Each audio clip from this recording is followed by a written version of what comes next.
We wish you an enjoyable listening. Welcome to this deep dive. Today, we're really going to unpack something absolutely critical: how to properly attract your ideal customer with your marketing plan. Yeah, it sounds basic, but it's truly the foundation, isn't it? You can have an amazing product, but if the right people don't know, hmm well, it's just not going to work. Exactly. I like to think of maybe like fishing. You wouldn't just throw a generic net anywhere and hope for the best fish, right? Yeah. You'd research, you'd find out where your specific fish hang out, what bait they like. You tailor the approach. Marketing's really the same thing. That fishing analogy is spot on. It's Yeah. all about being precise, understanding the environment, not just, casting wide and hoping. So, where do we even start with all this? I guess the very first step, and this seems crucial, is getting crystal clear on who that ideal customer actually is. Like, really, really clear. Absolutely. That initial clarity, hmm it's everything. Without a sharp focus, your marketing efforts can just get scattered, become less effective. And we're not just talking about the basics here, are we? Like age, gender, location. That's kind of surface level stuff. Right, that's just the starting point. You need to go deeper. What are their real pain points? What challenges genuinely keep them awake at night? And on the flip side, what are they aiming for? Their aspirations, their big goals. Exactly. It's about understanding the psychology, the emotions driving them. What specific problems, maybe in their job or life, can your thing actually solve or make easier? And it's not just problems either. We need to figure out what information they actually consume. Where they hang out? Online, offline. Yeah, which blogs do they read? Which social media sites are they scrolling through constantly? Maybe certain industry events they always attend. Thinking about that really helps narrow it down, doesn't it? It does, because Mhm. understanding their habits lets you meet them where they already are. You're not trying to drag them somewhere new. It just makes it so much more likely that your message actually lands. Makes sense. And what about their values? That seems increasingly important too. What do they actually care about beyond just, the product features? Oh, definitely. Ethics, social impact, sustainability. Yeah. People are looking at the whole picture now. So, are your brand values actually aligned with theirs? That's a big question. It is. Consumers are choosing based on more than price. They're looking at the company's character, its impact. Okay, so this is where that idea of a customer avatar or a buyer persona comes in handy, right? Precisely. Giving them a name, a job title, imagining their day, maybe even their favorite coffee shop or a social feed. The more specific you get.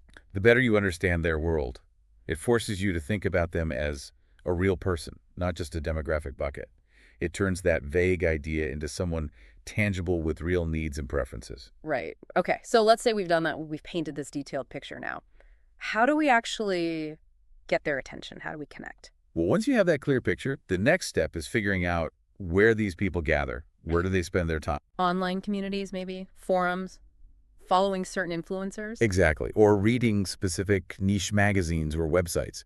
You need to know where their attention is focused. And that means doing some homework, I suppose. You can't just guess. Definitely not. You probably look at analytics tools, maybe survey your best existing customers who fit the profile, even see where your competitors are showing up.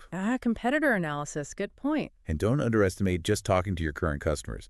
They often have the best insights into the language, the hangouts, the preferences of your ideal type. Okay. So we know who they are. We have a good idea where they are. Now for the crucial part, crafting the message, getting the right bait, like we said. Yes, and that message needs to hit home. It has to speak directly to those pain points and aspirations we talked about. It needs to offer real value, real solutions. So thinking about the actual language they use, maybe in reviews or online discussions. That's key. What tone connects? What content formats do they prefer? Are they readers? Watchers? Do they like deep dives or quick hits? So maybe in-depth articles for some, but short, snappy videos for others.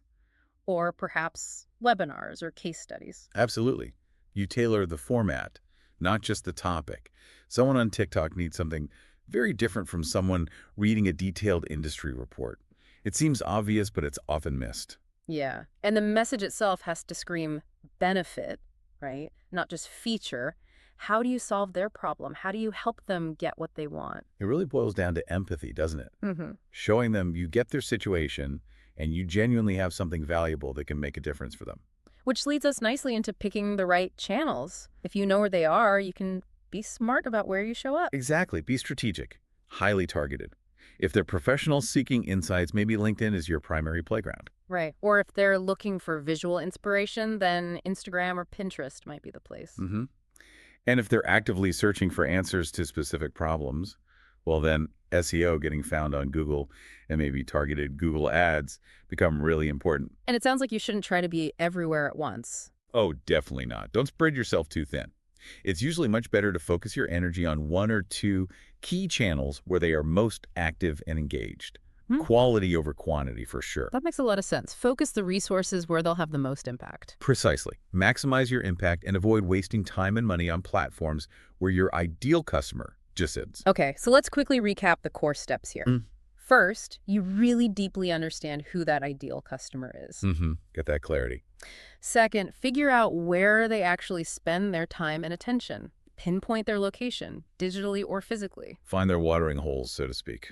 And third, craft that compelling message, that right bait, that truly resonates with their specific needs, their challenges, their goals. Yeah, your content needs to speak their language, address their pain points, offer real solutions, and highlight the benefits clearly in relation to their world. And choosing those channels strategically is vital, focusing where they are, whether that's LinkedIn, Instagram, Google searches. And remembering quality over quantity. Focus your efforts for maximum impact. But crucially, this isn't a one-and-done thing, is it? Attracting them is it's ongoing. Absolutely. It requires constant refinement, learning, adapting. The market changes, customer needs evolve. So you need to be tracking your efforts diligently. What's working? Which channels are delivering? Which messages are actually connecting? Right.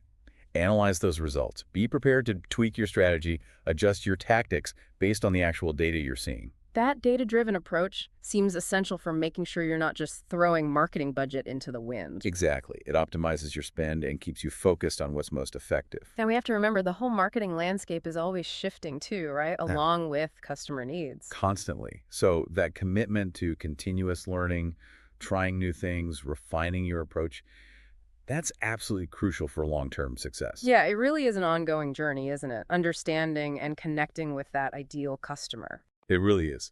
A continuous cycle of listening, learning, and adapting to meet their evolving needs and expectations.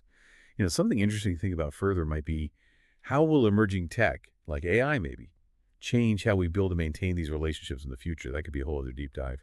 And that brings us to the end of another insightful deep dive.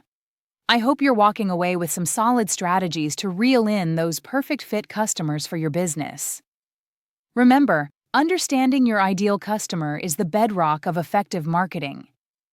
If you found today's discussion valuable, please consider subscribing to Deep Dive wherever you get your podcasts. That way, you won't miss out on future episodes packed with actionable business advice. And for more in-depth insights and to follow my own entrepreneurial journey, I love hearing your thoughts and experiences. Thank you for tuning into Deep Dive. Go out there and start crafting your marketing plan with your ideal customer firmly in mind.